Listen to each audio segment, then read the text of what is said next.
Okay, it is Friday, October 5th. Julie Hirsch is on the left. Nicolette, aka Dolphin, is on the right. And I'm Sarah Armstrong Jones, and I'm the person interviewing and taping. And we were just talking about how people who are learning to communicate are also being made to specifically direct their body in order to do physical skills like typing or talking. And with that comes an awareness of self, separate from others, and that there's mixed results, that some parts of it are very positive and some parts are very hard. And that when you do not have much communication or awareness of self, that things like the idea that something very good or bad will happen doesn't mean much because there isn't a sense of self.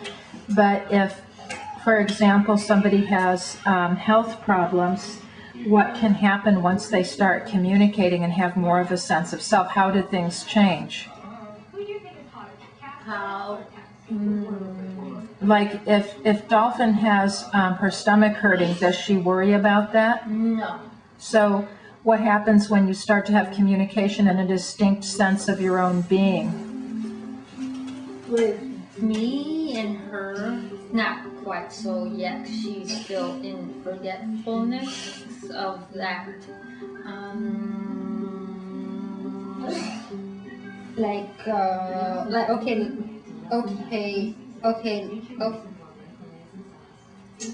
Okay. She's in forgetfulness. What does that mean? What happens to her when she doesn't feel good? Like if she's eating, what's her forgetfulness about? She's hungry. Then she eats, she's not hungry no more.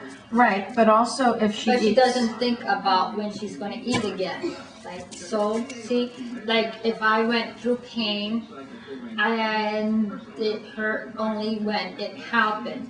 After it was over, it didn't bother me anymore, and I didn't worry about it happening again. And that was before you had communication or a sense of self. Yes.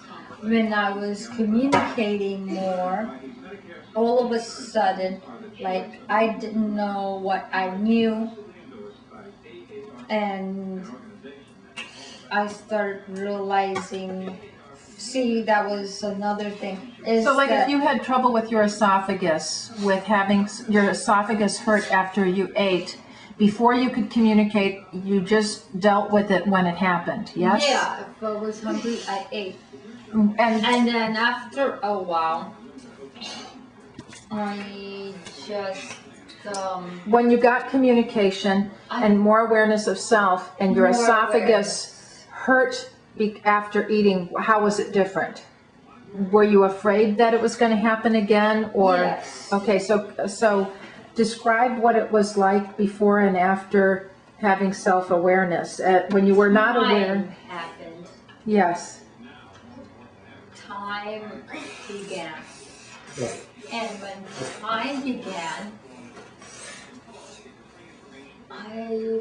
it just messed everything up. And you had used words earlier like suffering and dreading. Yes. Can you talk about, because when you didn't have a sense of self, yeah, suffering did too. And so give an example of something like if you ate food and it hurt after you ate a meal. What was the difference? How did you experience it before communication, and how did you experience it after? Be afraid to eat. Because I was that which was called Julie, and I was another, and pain happened, and since... Was there anticipation? Yeah, because it seemed to only happen to Julie. Like, I couldn't tell if someone else was hurt or not. Only, like, if there's people in the room, I could only tell if one person, I thought that if I was in pain, then everybody was hurting too, like it hurt everybody. You know, so I didn't understand why nobody understood that pain was happening, because I thought that we were all going through pain. I don't know if that makes sense. Then I realized that it was only me, and me was Julie, and so this was only happening to Julie, which was me. And then there was a pattern happening, see? Yes. And then when Julie ate, because that was one time I had sense of self, it's like hungry, Julie eats. Because if someone else was eating, I could still feel hungry. Yes. And that meant I was not them. Because your feeling wasn't matching. Yeah, you were aware because I was hungry and they were eating, and when they ate, like, say, food, then your hunger still stayed there. Yeah, and the only time my hunger went away was if the entity, I'm going to say, right, named Julie ate. And when Julie ate, I wasn't hungry anymore. And then this also... And then when pain happened, pain only would happen after, say, Julie ate something. And it would be like, say, orange juice. Well, orange juice would hurt immediately, so I knew not to drink that. But I would see that other people drank orange juice and I would not feel pain. Yes. So I thought I could drink orange juice and not feel pain. Because if I saw everybody's drinking orange juice, there were like 4 glasses of orange juice, and people are drinking it, nothing hurts. Then all of a sudden, like, the only person I could control, which was the Julie person, and she drank orange juice, there was like a burning feeling, hot, and that was, so, like, things only hurt when Julie drank thing. That was when I started attaching myself to things, defining myself with what was happening. Or what was a consequence, what could be a consequence or a result.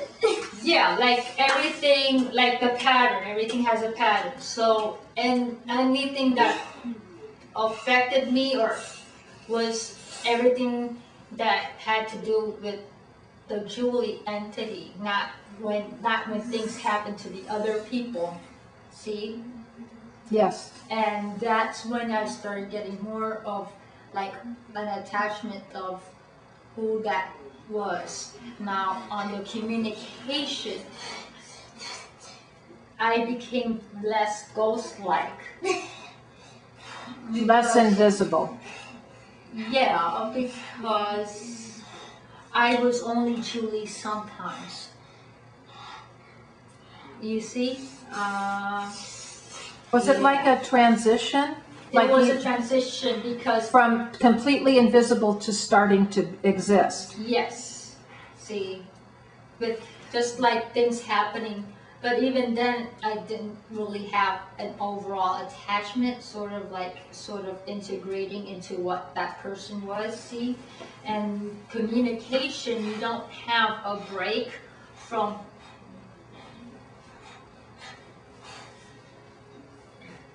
You don't have a break from who that was, see? I mean...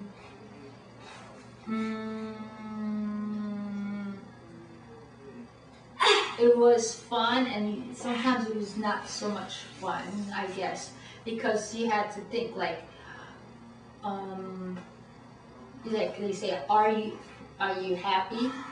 Then first you think, ooh, you understand? Yes. Then you had to sort out who, like, if you and who you are. Because that's the first thing. They always go, this is your name, which I was associating myself with, but I didn't know that it really defined me, so to speak, is the word. Yeah. Just wait till your turn, yeah. Don't be all happy like it's going to happen to you. It's not so much fun, honest to, it's not. Then you get your feelings hurt, and then that's like different pain.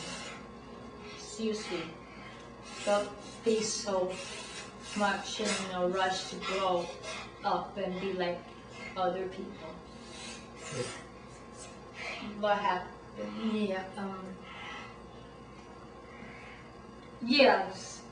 When I was communicating, there was like no escape from people.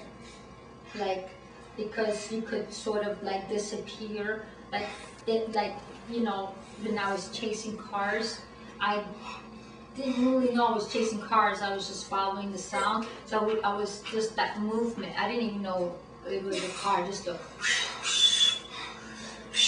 you know, the puff and that kind of thing.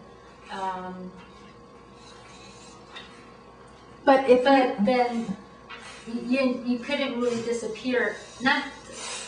You couldn't take a break, really, you know, like from yourself.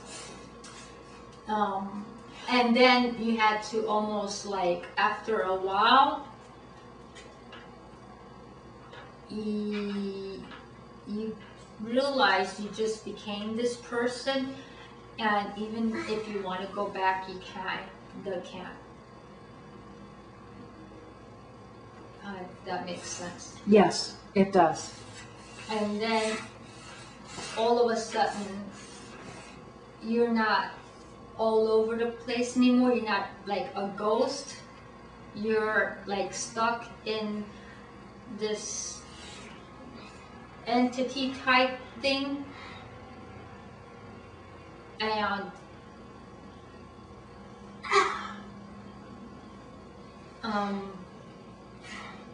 that person is you, and you become everything that happens to that person and everything that will happen to that person, and you can't escape that anymore, and you can't really like go and be a ghost again. And that's when people don't talk to you, all of a sudden you get lonely. So was lonely only something you began to experience after you got a sense of self? Yeah. You didn't mind being invisible when you were invisible until you became visible. Yeah, like until I became stuck in the person that was me. Not just visiting who I was, but like that was like where I am. I had to change her diaper. Yeah, I'm going to put it on pause.